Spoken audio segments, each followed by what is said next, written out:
So, Jared, Yes. they say what happens in Vegas stays in Vegas.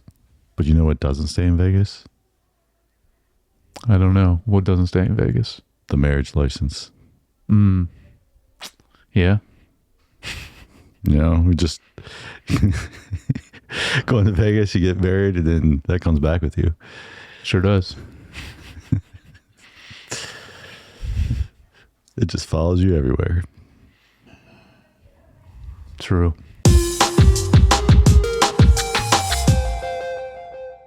Hey, welcome back to Screen Time. I'm your host, Josh, and you used to have a pretty good build, Jared, you know. Now you're starting to look like an egg. Yep. Not a great build to be, really. That was a good quote. Actually, I do remember that part of it. Yeah. All right, this is my co-host, Jared. If you want to get rid of a podcaster, all you got to do is close your eyes. Yeah, that was good. But it doesn't really work at all, especially if you're just listening to it. Close your eyes doesn't really help. And we're there even more. Yeah. Your other senses are heightened. Yeah. So today we are discussing the film From the Heart. One from the Heart. Mm-hmm. This came out in 1981, rated R, an hour and 47 minutes. A couple has a fight after living together 5 years in Las Vegas. They go out and celebrate 4th of July, each with a new partner. Do they break up? Is that in the tagline? Yeah, the question mark in the... Okay. Yep. All right. Directed by Francis Ford Coppola. Writers are Armania Bernstein and then Francis Ford Coppola. Cinematographer is Vittorio Storaro. Yep. Music by I must have not updated this because Tom Waits. Yeah, Tom Waits. Yeah, I saw it somewhere. And all right, production costs. Okay. Didn't really think about this yet. Definitely smaller scale. Way more like a musical play type of feel. Mm-hmm. I'm gonna go with I really don't know for this. We're in the 80s now, and Yeah. 7 million. 26 million. Oof. That's rough. Yeah.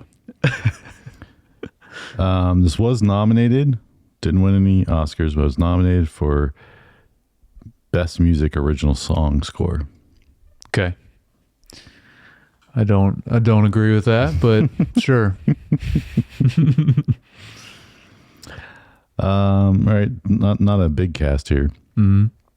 You have Frederick Forrest, Terry Garr, Raul Julia, Nastasia Kinski, then Lane Kazan, Harry Dean Stanton, Alan Garfield, and then Rebecca De Mornay.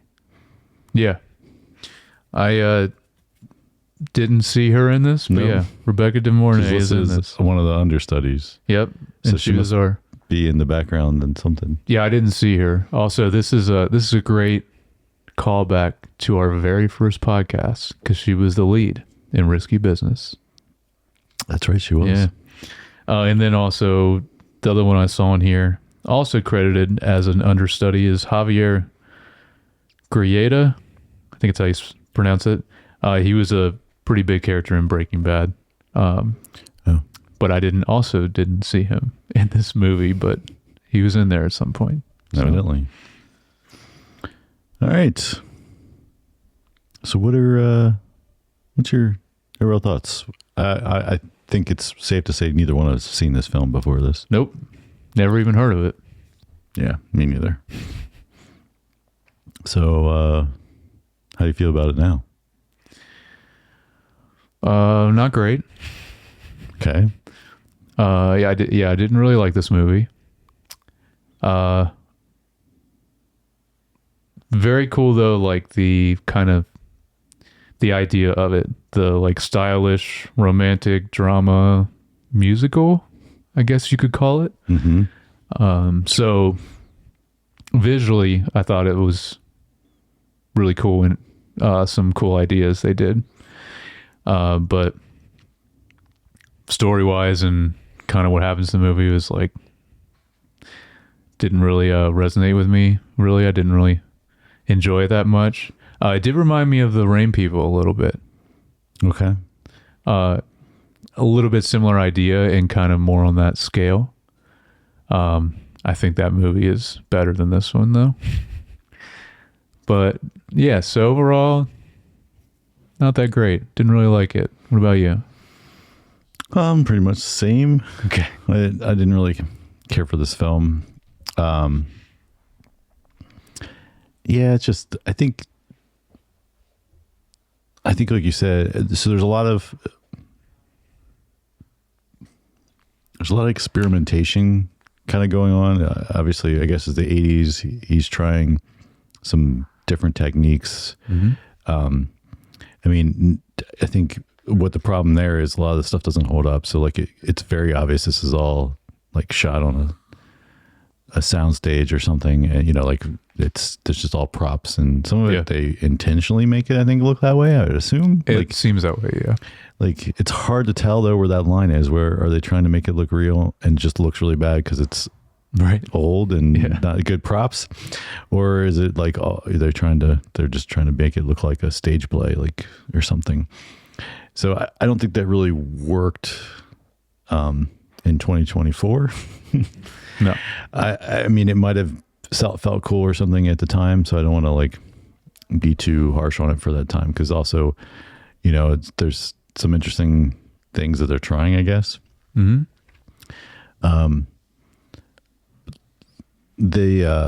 like you said, the story's kind of goofy and not believable. Like I feel like none of the performances, like I believe that these two people truly loved each other. No. But then they went off and went out with other people and then still got back together in the end. Spoiler alert. Yeah, spoilers. Big spoilers, yeah. Yeah. So, and then it is like you said, kind of like a musical, but not. There's lots of dancing and kind of music montages, but really for the most part, the characters in the film are not singing this. Right. So it's not like a musical where they're singing. Yeah. Right. So, but it's a lot of vocal music used in the score. Yes. Music with like lyrics and stuff. Yeah. So yeah, it's a little odd, like a kind of a genre mishmash of something. And definitely. Again. Yeah. I think you're right with like, because it seems like a lot of experimentation in this movie. I think you're right. I think he was Francis Ford Coppola. I think he was trying to try a lot of new things with this movie in a new decade and all that. Also, he was like, let's not go on location. I spent 2 years on location with Apocalypse Now. Yeah. Let me do something where I'm just sitting in the studio. It makes sense. Yeah. Doing something way smaller scale probably wasn't that long of a shoot. You know, like basically the complete opposite. He's in his own bed at night every night. Yeah. Basically complete opposite of Apocalypse Now. Yeah. Yeah. So, I mean, I understand that. I wanted to ask you about our, because this goes into like one of my first notes. I wanted to ask you about our main guy, Hank, Frederick Forrest, because I know you did. He was in Apocalypse Now. I know you didn't like him in that. Right. I did not like him at all in this, but I do like his character in Apocalypse Now. I didn't like the actual character. I didn't like his performance in this movie. It just wasn't good. I don't know how to explain it. Our main actress though, like she was better, and this is Terry Garr. Tootsie in Close Encounters of the Third Kind, because looking up, I'm like, what was she kind known of her for? main? Yeah. And She was better than him, I thought. Yeah. Yeah. Honestly, I think also- she was decent. She did a decent Okay. job. I think. Yeah. I think it's just playing off someone that's so not believable, and that's the same problem I had with him in Apocalypse Now. I mean, again, this guy's not somebody I've seen in a bunch of stuff before this, but both with these two performances, I'd say this guy can't act. That's. It is way worse in this movie than Apocalypse Now, I would say. Because, there's times in this where he's just going way too over the top with his acting, which I know arguably you kind of felt that way of his performance in Apocalypse Now as well. But this, it's like even more so. I don't really know how to explain it, but it's just, just a bad performance. Terry Garr was better. Also wanted to say, because looking her up, she just passed away this year, actually. So rest in peace. Yeah, rest in peace. But I just wanted to I wanted to ask you about him, because as soon as I saw, I was like, oh, he was the main actor in this. I was like, man, Josh is not gonna like this.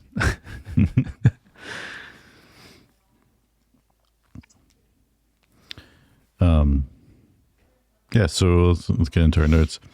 The opening title sequence was kind of interesting, and I don't know. I was kind of figuring maybe they shot them a bunch of miniatures, but then that's what I was thinking when I was watching it. But then, and this would be to like 80, like it would have been at post Star Wars, and so that became like a thing, right? So maybe he was experimenting with that. But then once I saw the rest of the movie, and like everything is like I said, props on a soundstage. Maybe they had bigger pieces because they had like, these basically it's a bunch of marquees, kind of Las Vegas marquees that they're kind of it has people's names and titles of like the actors and the director, like different people on there. So, which nowadays would done really easily, like special effects and stuff, like right. But like at the time, then it's not as easy. So I thought it was interesting, something different. Yeah, no, I liked that part. It obviously fits with because we were talking about kind of you were mentioning a lot of kind of like a mashup of different genres with this movie, and like stylistically, and it definitely does, I would say, because it lends to that, like we were talking about the props and just the set decoration, like it does feel like kind of like a Broadway musical, but the movie isn't always that type of feel. It's not always like a Broadway musical, but kind of the way the scenes were shot and the way it looks is seen that way with some of the props. Yeah.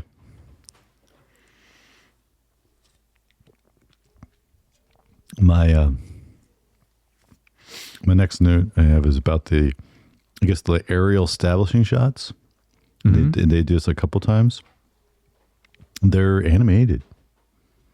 Yes, like hand drawn animation. They're not like real live action. No. So again, that really stood out. Yeah. Like it's one of those things where how much was it what they wanted to do? Yeah, and obvious at the time on the quality you could perceive these things playback versus how we can see them now, and when they restore them and everything, and maybe people couldn't tell back then. I don't know, but. I thought it was kind of weird, but then again, the whole vibe of this film is a little like off and surreal, right? Like it's almost like fantasy land, so to speak. So then, I mean, as you get through more of it, like again, some of those things are like, well, I don't know, is it supposed to be that way?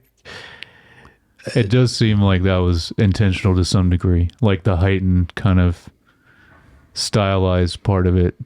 Yeah. That makes sense with it, but that's the question though. Is like, how much of that was intentional, or how much was it just when this was made and the limitations of what they were trying to do? I don't know. Just kind of, you're right. Through the whole movie, you kind of have that feeling. But like, so I mean, we can jump ahead if you want. I don't really have many talking notes about this specifically. There's that later shot when our lead lady and her fling are making out, and it's like crescendos of this like all this like fantasy dance and music stuff, and it does a hard cut to them, and it's like and before it was like kind of very stylized lighting, and the hard cut to like harsh, white light, and they're on an elevator making out, and the music drops, and it's like so it's almost like that was fantasy. It wasn't really real life, and then it cuts to this like, and this is like, oh, this is actually the hard truth. It's not so romantic, and it's just them making out in an elevator. That's kind of the vibe I got from it, but like it's not like they were doing that back and forth to in the film anywhere else. So I don't like so, but anyway, that moment kind of stood out, and I was like, oh, that was kind of a abrupt cut. That's a cool choice though, if that was the intention of it, doing that, but I don't know. But I know you're talking about that. There's a lot of things with this movie. It's just kind of like, it is very kind of all over the place. You're not really sure what is supposed to be taken seriously and what is like more just, oh, we're playing around with this world, this like Vegas feel, musically, even the way they're acting at times, even the extras and the people that are around them, how they are. I remember at one point, like some of the extras when they're out on the strip, and the camera's like kind of I guess it seems like it was a dolly kind of moving forward. Okay. It seemed like some of the extras were just like staring at the camera like, what is this doing here? So like I imagine even some of this was just like people didn't know what was going on. I don't know, because it really looked that way from the way some of those people were acting. But anyway, I did like Mo, Harry Dean Stanton's character. He was pretty funny. Like he had a funny vibe to him. So he's interesting. Also, I really like him as an actor. He was in Godfather Part 2, I want to say, during the trial. Because we didn't mention him on the pod, but I remember seeing him, and he also he's in a lot. He still acts now, like he's in a lot of stuff that I recognize him from more later in his career. But yeah, I liked him in this. Okay. Yeah, he was a good like side character, for sure. He played that kind of, hippie kind of character well.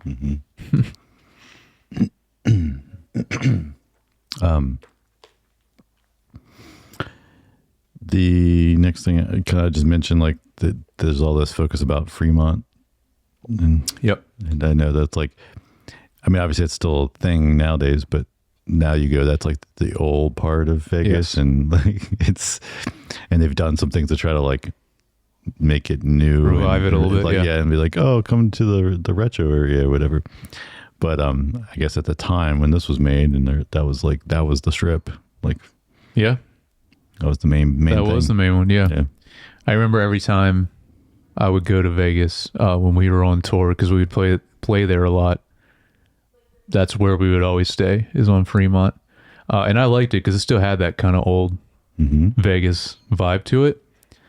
But like, that would be one of the few times I would actually like rent a room, because it was so cheap on that strip. And it was like worth it just for a bed and a shower, like it was, because they make all their money on gambling. So like they charge, well, probably not anymore. It's probably way more expensive now. But at the time it was definitely worth it. And yeah, I liked walking down Fremont. Like it's cool. So I don't know. Did you go on there last time you were in Vegas? Did you Not go the to last Fremont? time, because I wasn't really in Vegas that long last time. And most time I was there just filming, doing work. Yeah. But the first time I went, which has been a few years now, it was for work as well, but I had some downtime because it wasn't. And yeah, definitely like one of the days went over there and checked it out, and it's cool. Yeah, I do like Honestly, it. I mean, thinking back now, it's like, I think it would be more consistently fun. Like, because you see the giant go to Caesar Palace, whatever. Like, and they're cool to see it the first time because it's just like impressive. These like recreation type things they've built. Yeah. But that like after a while, it's just yeah, whatever. It's just really just a fancy wrapper. The real around Caesar's Palace. Just Does Caesar live here? Fancy wrapper around like just a bunch of slot machines. Yeah. So whereas like Fremont Street, like where's the because that street's closed off and you kind of hang out, like it's kind of fun. At least I remember the one time I was there. Yeah, I like Fremont better. Like you said, it is way more like old school Las Vegas, and it's way more fun to walk around for sure. I had noted it was kind of cool the way, even in the very beginning, he played with them missing each other without even realizing it, right? So even right in the beginning when they both come home and they're like, one's going out the one door, the other one's going another door, and they kind of miss each other a bunch. And then later on, as they're both around in Vegas, they kind of are going past each other without realizing they're going past each other until the very kind of towards the end where they do run into each other with each's significant others, and they kind of give each other a look. It's funny because they like give each other the look like, what are you doing? And then, but almost then it's like, oh, it's like, oh, it's a mutual respect in some way. Yeah. Yeah. I did like that part of it where, there'd be like different scene transitions. Like there was one, I think you were talking about around this time, where Hank is sitting on the couch talking to Mo, and then it switches to Franny talking to like her friend about her problem. So it's like in the way they do the scene, it's almost like a play where you'll see them in the foreground and then it goes to them. So it's kind of a cool like scene transition thing that they did a few times in this, which I liked. I had a note about that too. Okay.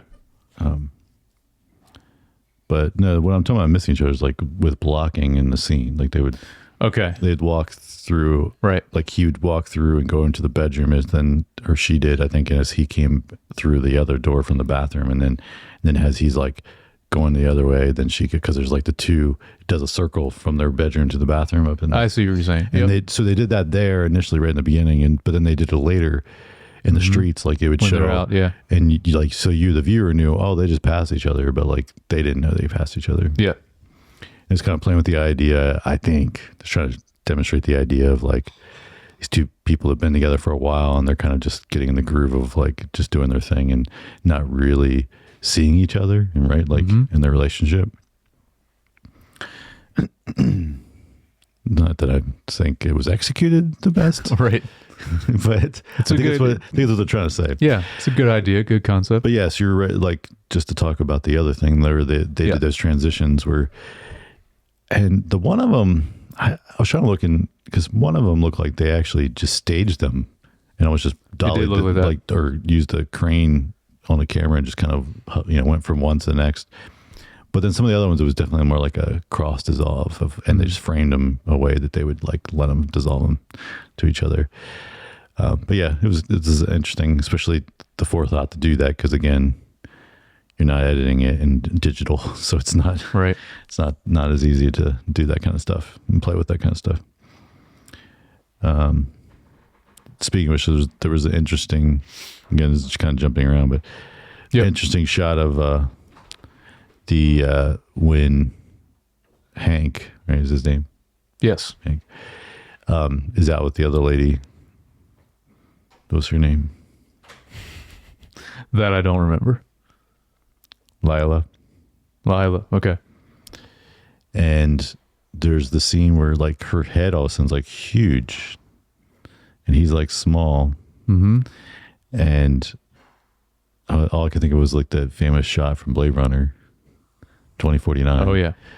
And even though obviously that film was way later, so like this was doing it first, but like it just had that same kind of feel. Yeah. And made a note of that. I thought that was interesting. One of the best visuals in Blade Runner. So sick. Yeah. So actually talking about her, this is one of my last notes, is I liked I know actually, maybe it wasn't her that was actually in it might have been a different woman, but I really liked the giant martini glass woman's kind of like sitting on and dancing in. It was a cool visual the way they did that. Mm-hmm. But she was also there at one point, right? Mm-hmm. Okay, I thought so. Yeah. So that was a cool visual. I liked that. Yeah, I got a few other notes. I already talked about cool. I only have one elevator more, so. thing. Mm-hmm. Then, the other thing I had was later when he's with Layla or whatever, Layla, whatever her name is. Mm-hmm.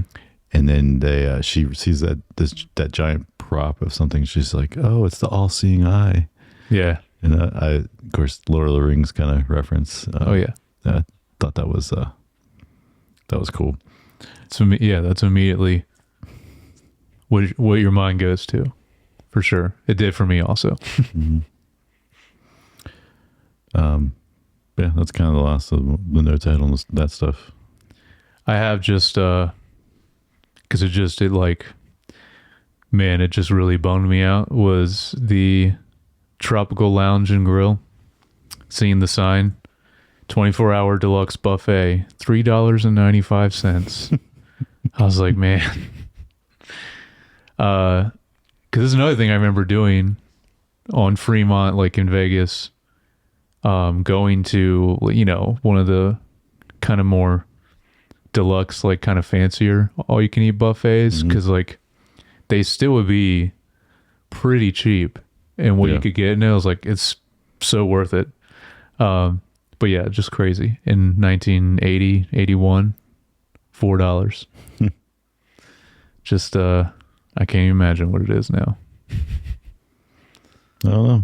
Who knows? Yeah, it doesn't seem like it's cheap there anymore to me. I mean, no, not even on Fremont, which sucks because that was kind of like the more affordable, it's fun area. Yeah. Yeah.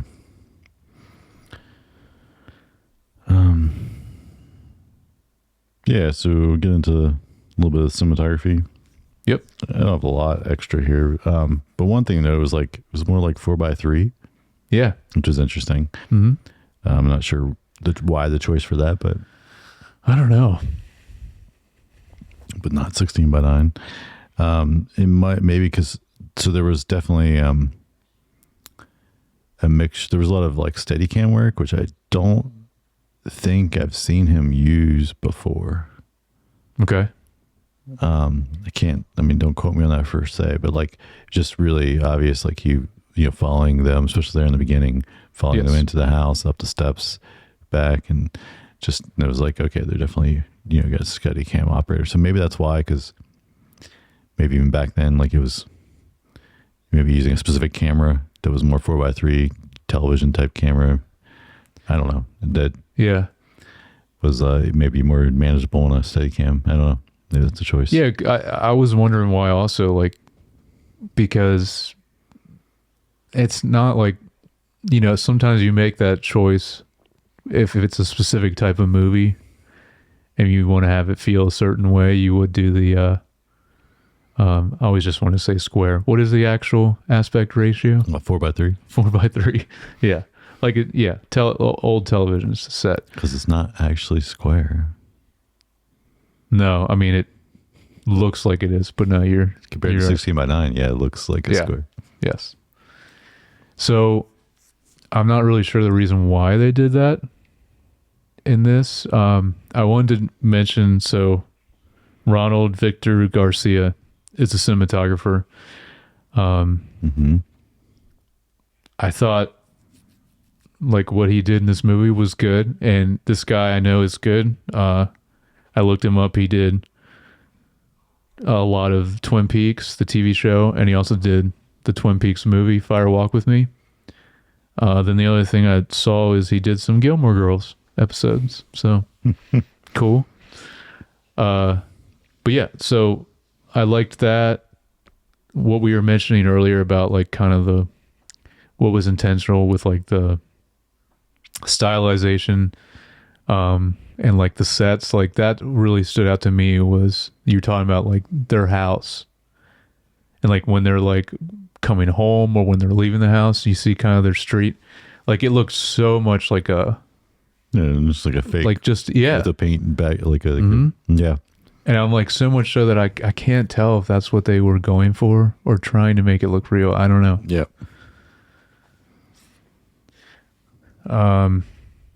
In general, really the only thing I had was just the color seemed to kind of pop more. Maybe it was more saturated. A lot of the colors seemed to be a little more vibrant in this movie than like, I don't know if you got that feel. There's that. I mean, and then like they had used a lot of, back then it'd be gels to do color lighting. Right. I remember you talking about those before. Yeah. But if you're doing complete controlled lighting, because you're indoors in a studio, you can do some crazy stuff because you're not dealing with any natural light that you have to block out.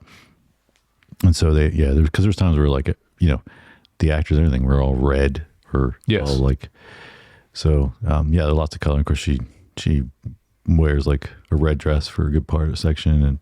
And so, yeah, there's definitely a lot of like neon lights, all the Vegas-y stuff. Yes. Yeah. And then my other thing is the set design and set transitions, which we kind of already talked about. Like that was a cool idea. I thought that they did in this, which kind of lends it more to like that Broadway play musical type of feel that they were going for. So I thought that was cool. That's about it though that I have for cinematography. Yeah, I mean it's the same. Like it was a lot of like the last steady cam, and then or just a lot of jib crane shots too. Just a lot like it. But again, you can do a lot of crane shots. If you're in a studio and just you have these, it's a lot easier to make that work. And again, like all I kept thinking was like, I was almost 2 years in the jungle filming Apocalypse Now, and then next thing I'm going to do, I'm going to make sure I think my you're right. life as easy as possible. I think you're right. He wanted to just chill and like the most low key type of production is what he wanted. I still can't believe. Would you say 20-some million though? 26 million. Yeah, I don't know. For this, that's maybe it's crazy. Building all the props. I guess and all the sets. That took up a lot of the budget. Yeah. Yeah. I mean, it really didn't look like they were actually in Vegas at all. You know what I mean? Like it seemed like it was just a lot of sets. Yeah, no, I don't think they saw it. I think everything was in a studio. Yeah. All right, what about this music? I like Tom Waits. He's a musician. We saw him actually in a which movie was it? It was in one of the wow, I'm blanking on the director's name now. Who did we just do before? Francis Ford Coppola. I don't know why I'm blanking on. Did we do before? Yeah. Who did we do before? No, forget it. Coen Brothers. There we go. Coen Brothers. I don't know. I was That's blanking not on who that. we did right before, did we? No, we did. Did we do something in between there? I don't know. I thought we did because I mean that one was a decent amount of movies as well. But he was in one of the Coen Brothers movies. Okay. Briefly. Oh, it might have been Buster Scruggs. I think he was in one of the shorts. Yeah. But anyway, I like him. But I did not like this music. Okay. I mean, and it was, like you said, it was definitely like there was not the actors actually singing it, like it was someone else. Yeah, like a music video. I mean, kind of. I mean, like you said, they did that. He did that a little bit in those music montages that were in some. What was the other older, like his second film? You're a Big Boy Now. Yeah, yeah. Did that a little bit in that. This is a little different, but like the same still. Just music, kind of singing and dancing. Yep. I mean, not singing, dancing, and then but like the people singing in the music, but like not on screen. Yeah, it was different for sure, and there's just a lot of music. Yeah, there's a lot of music. So you didn't really like the music? No. that much. I mean, I know really- you're not. We've talked about this because obviously we did Finian's Rainbow, but like you're not a huge musical guy, even though this wasn't a traditional musical. No. We mentioned like La La Land is a one that we both love. Yeah. That's kind of more It's probably my newer. favorite if I had to watch a musical that I mean, maybe there's something I haven't seen or something I'm not thinking of, but Yeah. that's definitely one I'll rewatch because I love the cinematography in that film. Oh yeah. Also just bad. Whatever his name was, our main girl's guy she follows around. I know it's Raul, the actor, because he was Ray. There we go. Because he's been in a lot of movies. He was in the Presumed Innocent movie, which I just revisited not too long ago. He's in that, but good actor, but absolutely atrocious. His piano playing, or when he was acting like he was playing, was awful. Like not even close. I know that's a pet peeve of yours. Yes, I was waiting for you to bring it up to see if you noticed it at all because it was very bad. No, okay, I didn't pay attention. all right.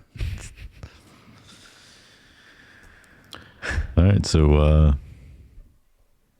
themes and messages. There you go. You got it.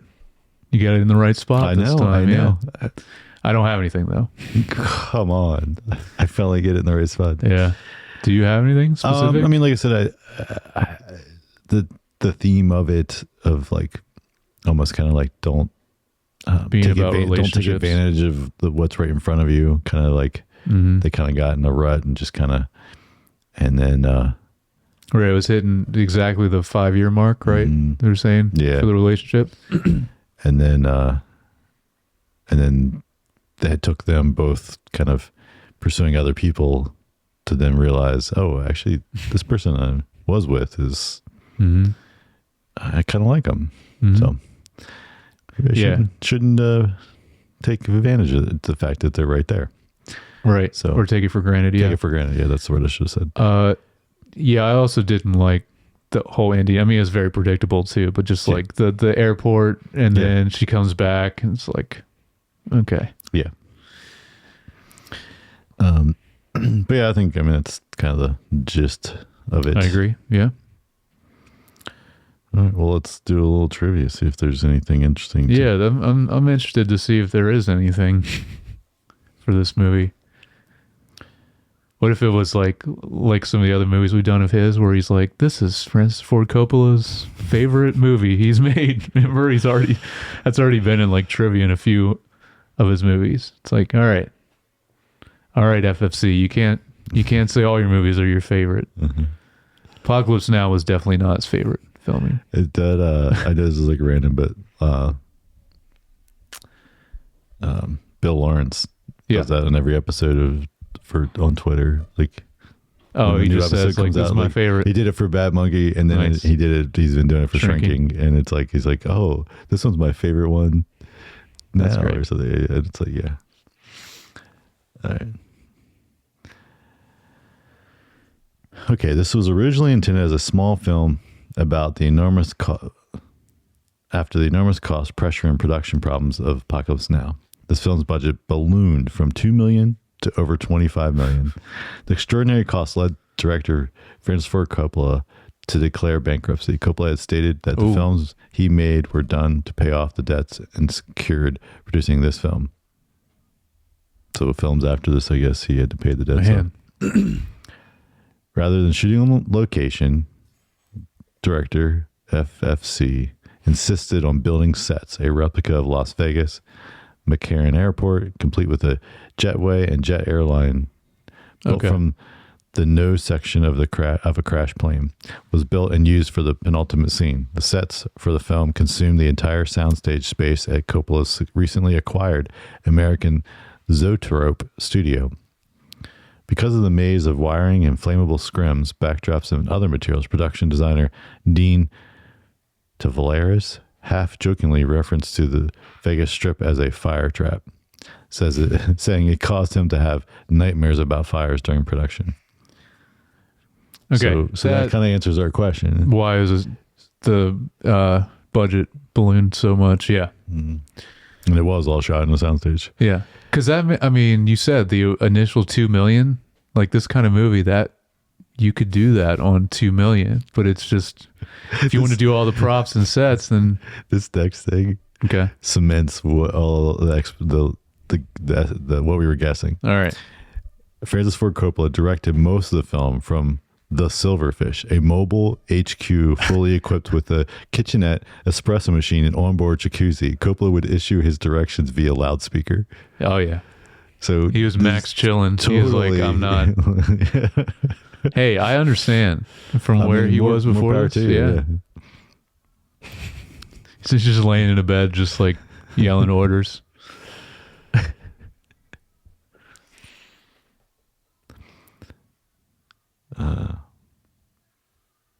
We also almost like died making Apocalypse Now. So yes.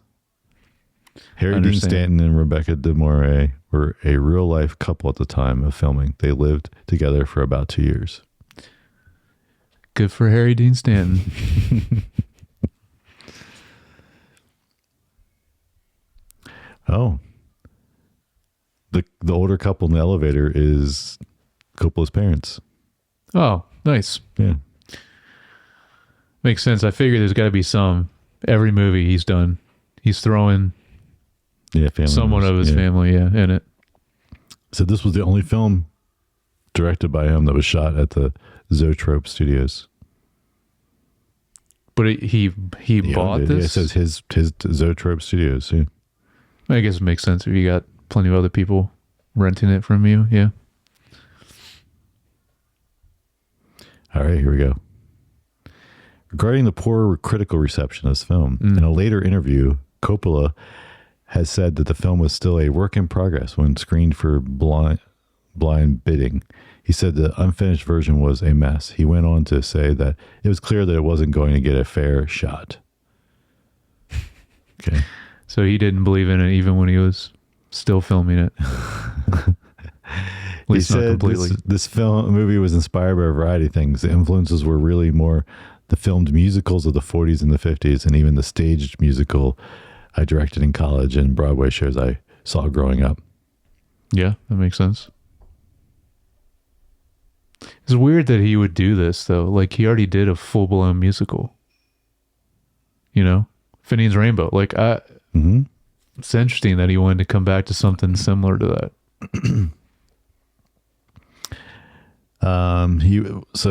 This film for Francis Ford Coppola was one of the first directors to use a live from the camera video feed with instant playback. He used the video to make rough cuts of each scene by the next morning, making the movie a continuous collaborative work in progress.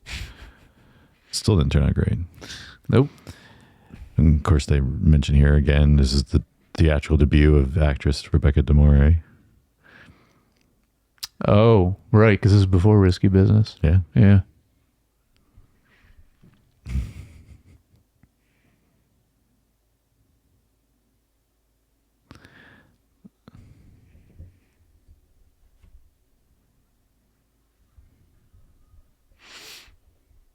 Not a good start to his next decade. No. Especially after he killed it in the 70s. So only one of the film's characters actually sing in this movie. Okay. Natasha Kinski sings Little Boy Blue. All their songs and music come from the soundtrack. Yeah. That was pretty clear. After Finian's Rainbow in 1968, this was the second musical directed by Coppola. Yep. That's what we talked about, yeah. All right. That's probably pretty much covers that. What's our next? Yeah. Our next film is The Outsiders, which I am looking forward to because I've never seen it, but I've heard good things from actually multiple people tell me that this is a great movie. So, right on. Looking forward to it. I've never seen it either, but yeah, looking forward to it. Well, let us know if you've seen it. Let us know you've seen that or you've seen this film. I mean, I'm sure there's somebody that's seen this film, even though we haven't. One from the Heart is we didn't care for it, but maybe you No. did. Maybe there's things you like about it. Maybe you think we're completely wrong. Let us know. Send us an email at feedback@screentimepod.com, or you can leave a message on Instagram or YouTube, where you can also subscribe on Apple Podcasts or Spotify or on YouTube. Yeah. If you would like to follow either of us on Instagram, I'm at JYoungbar. And I'm at Jared Youngbar. All right. We'll catch you guys next time.